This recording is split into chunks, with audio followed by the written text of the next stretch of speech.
2025 का चुनाव हुआ है, इस बार इस पे क्या कहना है आपका? इस बार जो 2025 का जो चुनाव हुआ है, इस चुनाव में गुजरात पुलिस आकर के चुनाव कराया है।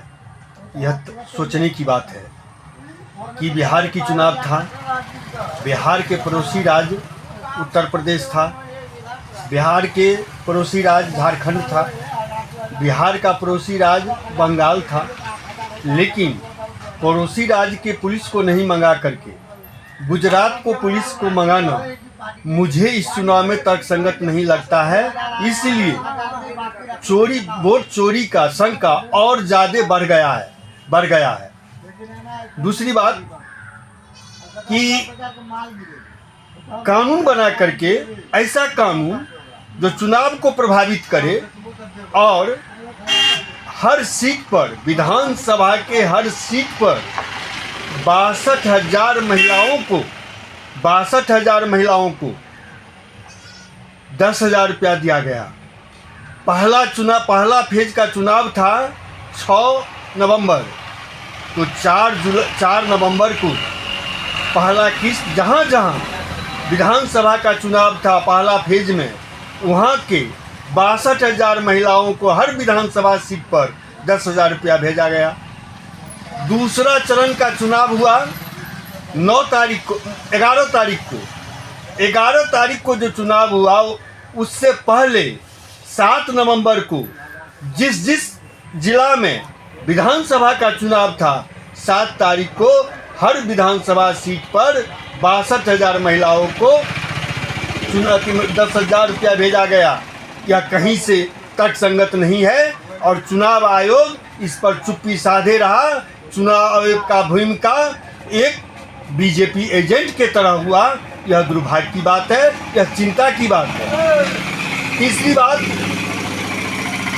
कम्युनिस्टों को, वामपंथियों को इस बात को लेकर के क्षेत्र में जाना होगा कि मेरा कार्यकर्ता, मेरा जनता, गरीबों जनता वोट का अधिकार समझे, वोट का महत्व समझे।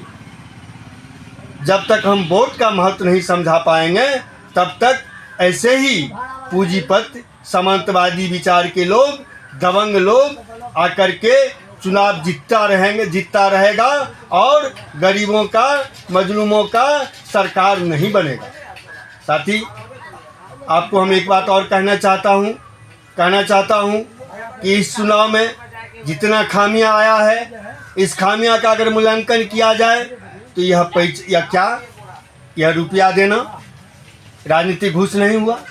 हमने प्रखंड कार्यालय में घूस तो सुना था, जिला कलेक्ट्रेट, जिला समाहरणालय पर हमने तो घूस सुना था, लेकिन चुनाव जीतने के लिए रुपया दे करके राजनीतिक घूस इसको कहा जाएगा, इसको माना जाएगा।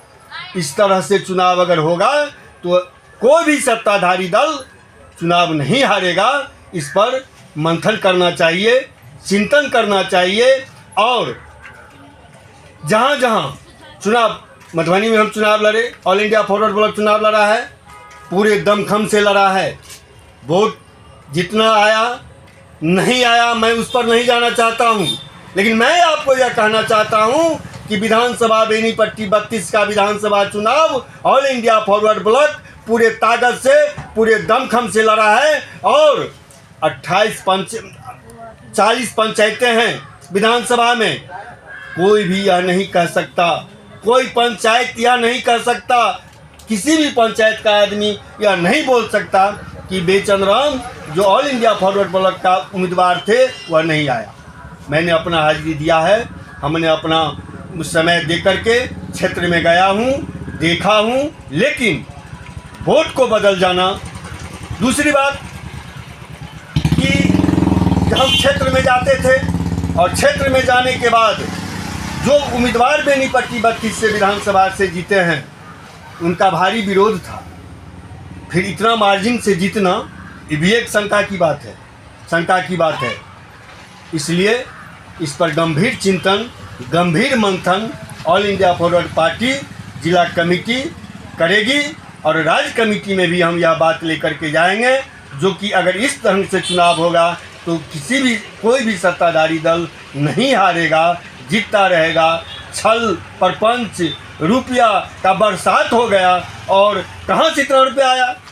हम पूछना चाहते हैं कि बीजेपी का 12 हेलीकॉप्टर था, जदयू का 3 हेलीकॉप्टर था। ये हेलीकॉप्टर के रुपया कहाँ से आए? क्या नरेंद्र मोदी अपने ज़मीन बेच करके लाए हैं? क्या अमित शाह अपना ज़मीन बेच करके लाया है?